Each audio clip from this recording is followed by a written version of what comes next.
Hello dear friends, আজি মই লৈ আহিছোঁ ক্লাছ 12 ফিজিক্স চেপ্টাৰ 11 বিকিৰণ আৰু পদাৰ্থৰ দ্বৈত প্ৰকৃতি dual nature of radiation and matter. এই চেপ্টাৰৰ NCERT most important topics plus example আৰু এক্সাৰচাইজৰ কুৱেশ্যনবিলাক বাছি দিয়া হ'ব আৰু এইখিনি পঢ়িলে তোমালোকৰ বৰ্ড এক্সামত কমন পৰিব। এইটো video' for both Assamese and English medium দুয়োটা মিডিয়ামৰ বাবে। HSC নাও ASSEB ডিভিজন 2 বৰ্ড এক্সামৰ বাবে এই ভিডিঅ'টো স্পেচিয়েলি তোমালোকে বেলেগ বোৰ্ড এক্সামৰ পাব। যদি তোমালোকৰ এইটো চেপ্টাৰ আছে তেনেহ'লে চাব পাৰা। এইটো চেপ্টাৰৰ পৰা মাৰ্কছ থাকিব 5।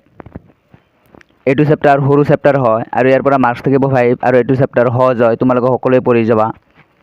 যে ফাৰ্ষ্ট অফ অল আমি NCERT মষ্ট ইম্পৰ্টেণ্ট টপিকখিনি আলোচনা কৰিম। চাবা তোমালোকে আৰু এই ইম্পৰ্টেণ্ট টপিকখিনি তোমালোকে NCERT টিক দি ল'বা আৰু NCERT তোমালোকে পাই যাবা। ফাৰ্ষ্ট চাবা তোমালোকে ইলেক্ট্ৰন নিৰ্গমন, ইলেক্ট্ৰন এমিশ্যন। ইয়াৰ পৰা 2016 আৰু 2017 ইয়াৰ পৰা কুৱেশ্যন আহিছিল। এইটো টপিক চাবা। নেক্সট টপিক এইটো ভেৰি ভেৰি ইম্পৰ্টেণ্ট, এইটো টপিক তোমালোকে চাবই লাগিব। বাকীকেইটা নাচালেও এইটো টপিক চাবই লাগিব। আলোক বৈদ্যুতিক প্ৰভাৱৰ পৰীক্ষামূলক অধ্যয়ন, experimental study of photo electric effect. ইয়াৰে তিনিটা চাব টপিক আছে। এই তিনিটা টপিক ভেৰি ভেৰি ইম্পৰ্টেণ্ট আৰু ইয়াৰে গ্ৰাফ আছে, গ্ৰাফ চাবই লাগিব। অৰ্থাৎ এইটো টপিক ভেৰি ভেৰি ইম্পৰ্টেণ্ট হয়, চাবই লাগিব। নেক্সট চাবা আইনষ্টাইনৰ আলোক বৈদ্যুতিক সমীকৰণ, বিকিৰণ শক্তি গোট, Einstein photo electric equation, energy quantum of radiation. এইটো টপিক চাবা, এইটো টপিক ইম্পৰ্টেণ্ট হয়। নেক্সট তোমালোকে চাবা যে পোহৰৰ কণিকা প্ৰকৃতি, photon, particle nature of light, the photon. এইটো টপিক ইম্পৰ্টেণ্ট হয়, চাবা। নেক্সট টপিকটো ভেৰি ভেৰি ইম্পৰ্টেণ্ট আৰু ইয়াৰ পৰা বাৰে বাৰে কুৱেশ্যন সুধি থাকে। সেইটো হ'ল পদাৰ্থৰ তৰংগ প্ৰকৃতি, ৱেভ নেচাৰ অফ মেটাৰ।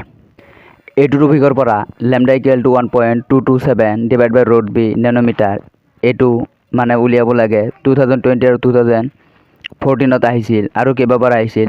অৰ্থাৎ এইটো টপিক ভেৰি ভেৰি ইম্পৰ্টেণ্ট। ইয়াৰ এক্সপ্ৰেশ্যনটো এইটো চাব লাগিব আৰু ইয়াৰ পৰা নিউমেৰিকেল ভেৰি ভেৰি ইম্পৰ্টেণ্ট হয়। অৰ্থাৎ এইটো টপিক আৰু তোমালোকে আগত এটা টপিক দিছিলোঁ, এই দুটা টপিক মানে ভেৰি ভেৰি ইম্পৰ্টেণ্ট আৰু বাকীকেইটা নাচালেও এই দুটা চাবই লাগিব। আৰু গোটেইকেইটা এইটো মানে এইটো চেপ্টাৰৰ মানে গোটেইকেইটা টপিক ইম্পৰ্টেণ্ট হয়, যিহেতু ইয়াৰ পৰা মাৰ্কছ বেছি থাকে। তাৰপিছত চাবা এক্সাম্পল, যে NCERTৰ এক্সাম্পল চাবা তোমালোকে। এক্সাম্পল আৰু এক্সাৰচাইজৰ কুৱেশ্যন বেছিকৈ দিছোঁ, যাতে তোমালোকে NCERTৰ এইখিনি চালেই হৈ যায়, বাকী তোমালোকে বুক চল্ভ নকৰিলেও হ'ব। যে 11.1 এইটো চাবা, এইটো ভেৰি ভেৰি ইম্পৰ্টেণ্ট। এইটো কেইবাবাৰ আহি আছে, যে 2024 আহিছিল। 11.2 চাবা, 11.4 আৰু 11.7 এইকেইটা চাবা। NCERT এক্সাৰচাইজ চাবা 11.2 এইটো 2025 আহিছিল।